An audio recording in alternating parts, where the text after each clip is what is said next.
Assalamualaikum warahmatullahi wabarakatuh. Perkenalkan, nama saya Junia dengan NIM G701 21064 dari kelas C. Pada kesempatan kali ini saya ingin menjelaskan sedikit terkait proses biotransformasi, farmakokinetik, dan farmakodinamik dari suatu obat. Video ini saya buat untuk memenuhi tugas dari mata kuliah kimia medisinal. Obat yang akan saya jelaskan di sini yaitu dexamethasone. Nah, apa itu dexamethasone? Dexamethasone merupakan kortikosteroid dari golongan glukokortikoid yang mempunyai efek antiinflamasi yang adekuat. Kortikosteroid merupakan antiinflamasi yang bekerja dengan mekanisme menghambat enzim fosfolipase A2 sehingga akan mencegah pelepasan asam arakidonat yang memproduksi enzim siklooksigenase.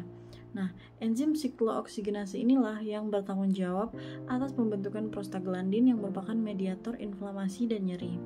Pemberian dexamethasone akan menekan pembentukan bradikinin dan juga pelepasan neuropeptida dari ujung-ujung saraf, dan hal tersebut dapat menimbulkan rasakan nyeri pada jaringan yang mengalami proses inflamasi. Penekanan produksi prostaglandin oleh dexamethasone akan menghasilkan efek analgesik melalui penghambatan sintesis enzim siklooksigenase di jaringan perifer tubuh. Nah, dexamethasone juga menekan mediator inflamasi seperti tumor nekrosis faktor A, interleukin 1B, dan interleukin 6. Adapun bentuk-bentuk sediaan dari dexamethasone ini antara lain yaitu tablet, injeksi, krim atau salep, tetes mata, dan tetes telinga. Dosis lazim dari sediaan dexamethasone oral pada orang dewasa yaitu 5-10 mg per hari dalam dosis yang terbagi. Penggunaan jangka panjang dari dexamethasone juga dapat menimbulkan efek fisiologis yang berlebihan, sehingga menimbulkan efek samping yang merugikan. Di antaranya adalah hipertensi, diabetes, osteoporosis, dan pada usia lanjut dapat terjadi fraktur osteoporotik pada tulang pinggul dan tulang belakang. Kemudian penghentian obat secara tiba-tiba setelah penggunaan yang lama dapat menyebabkan insufisiensi adrenal akut, hipotensi, bahkan dapat mengakibatkan kematian. Hal ini disebabkan karena dalam keadaan normal, tubuh dapat memproduksi kortikosteroid alami dalam jumlah yang cukup. Nah, fungsi dari kortikosteroid alami ini adalah untuk membantu metabolisme tubuh dan juga melawan stres. Sehingga pada saat seseorang mengkonsumsi obat kortikosteroid dari luar tubuh dan dalam jangka waktu yang lama akan direspon oleh tubuh dengan menghentikan produksi kortikosteroid alami. Nah, jika dihentikan secara mendadak, maka tubuh akan kekurangan kortikosteroid sehingga akan mengakibatkan kekacauan dalam metabolisme tubuh. Untuk interaksi obatnya yaitu peningkatan risiko tendinitis dan ruptur tendon dengan fluoroquinolone, peningkatan insiden dan keparahan tukak lambung dengan NSAID, dapat meningkatkan pembersihan salisilat ginjal, dapat menurunkan efek terapeutik obat antidiabetik misalnya insulin, sulfonylurea dan metformin, dan juga dapat meningkatkan efek hipokalemia dari acetazolamid. Untuk kontraindikasinya yaitu infeksi jamur sistemik, infeksi sistemik kecuali diobati dengan antiinfeksi spesifik, tukak lambung atau duodenum, pemberian vaksin hidup, keratitis herpes simplex epital, tahap infeksi aktif dari Vaccinia, varicella, dan banyak penyakit virus lainnya pada kornea dan konjungtiva, infeksi mycobakteri atau jamur pada mata.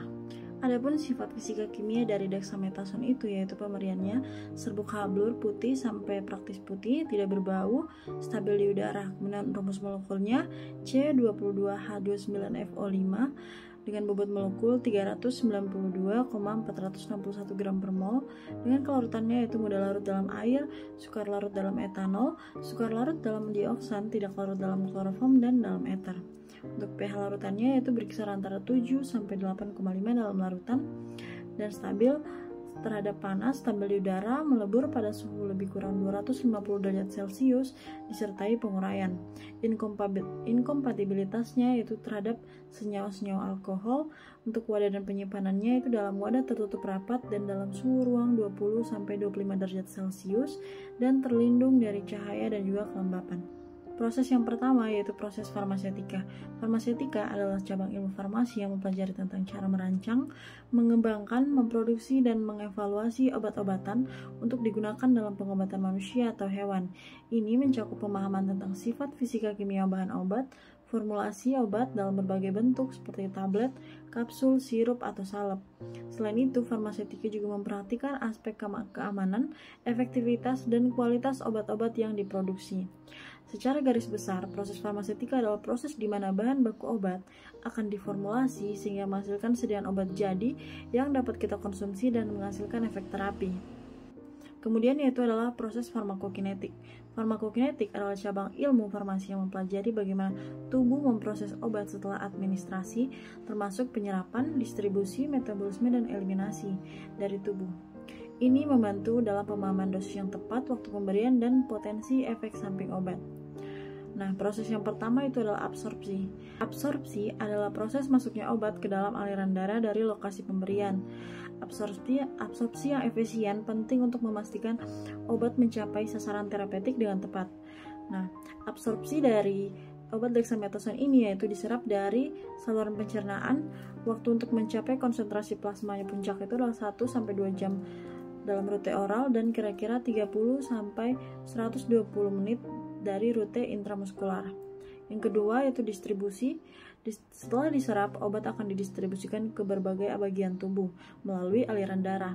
Nah, faktor-faktor seperti ukuran molekul, kelarutan, dan juga ikatan dengan protein dapat mempengaruhi distribusi obat dalam tubuh. Distribusi dari dexamethasone sendiri yaitu melewati plasenta, kemudian masuk ke dalam ASI, dan juga pengikatan protein plasmanya sekitar 77%. Proses yang ketiga itu metabolisme. Proses metabolisme melibatkan perubahan kimia obat oleh enzim dalam tubuh dan biasanya terjadi di hati. Tujuan utamanya adalah untuk mengubah obat menjadi bentuk yang lebih mudah dikeluarkan oleh tubuh, meskipun beberapa metabolit juga memiliki aktivitas farmakologis. Nah, yang pertama, dexamethasone ini mengalami oksidasi pada berbagai posisi dalam cincin steroidnya oleh enzim sitokrom P450 di hati. Ini menghasilkan metabolit yang lebih polar dan lebih mudah diekskresikan oleh tubuh. Yang kedua itu reduksi. Beberapa metabolit dexamethasone juga dapat mengalami proses reduksi, di mana gugus fungsi tertentu akan diubah menjadi bentuk yang lebih mudah diekskresikan atau kurang aktif secara biologis. Yang ketiga itu konjugasi. Metabolit dexamethasone yang dihasilkan kemudian dapat mengalami konjugasi dengan asam glukuronat atau sulfat. Kemudian ini akan meningkatkan kelarutan air yang memfasilitasi pengeluaran melalui urin atau empedu. Yang proses terakhir yaitu ekskresi atau eliminasi. Metabolit yang dihasilkan kemudian akan diekskresikan dari tubuh melalui berbagai jalur seperti urin dan empedu. Proses ini akan membantu mengurangi tingkat dexamethasone dalam tubuh yang penting untuk menghindari toksisitas dan juga efek samping yang tidak diinginkan. Nah, ekskresi daripada dexamethasone ini yaitu melalui urin dan waktu paruh eliminasinya yaitu kurang lebih 0,9 jam secara oral dan kira-kira 1-5 jam secara. Yang terakhir adalah proses farmakodinamik. Farmakodinamik adalah studi tentang cara obat bekerja dalam tubuh manusia, termasuk interaksi dengan target biologis dan dampaknya pada proses fisiologis atau patologis. Proses farmakodinamik dexamethasone melibatkan interaksi obat ini dengan reseptor glukokortikoid di dalam sel. Ketika dexamethasone terikat pada reseptor ini, kompleks obat reseptor akan terbentuk, yang kemudian berpindah ke inti sel dan mempengaruhi ekspresi gen. Hal ini menghasilkan berbagai efek biologis, termasuk aktivitas antiinflamasi, imunosupresif, antiproliferatif, dan pengaturan metabolisme. Nah, beberapa efek farmakologi yang dihasilkan oleh dexamethasone sebagai berikut. Yang pertama, aktivitas antiinflamasi. Dexamethasone adalah glukokortikoid yang memiliki potensi inflamasi yang kuat. Ini bekerja dengan menghambat pelepasan mediator inflamasi seperti sitokin dan prostaglandin, serta dengan menekan aktivitas sel-sel inflamasi seperti makrofag dan limfosit. Yang kedua itu imunosupresif. Dexamethasone juga memiliki efek imunosupresif yang signifikan dengan menghambat berbagai jenis sel-sel kekebalan tubuh seperti limfosit T dan sel dendritik. Ini digunakan untuk mengurangi respon imun tubuh terhadap transplantasi organ dan mengatasi kondisi autoimun. Yang ketiga, efek metabolik. Dexamethasone juga dapat mempengaruhi metabolisme karbohidrat, protein, dan juga lemak.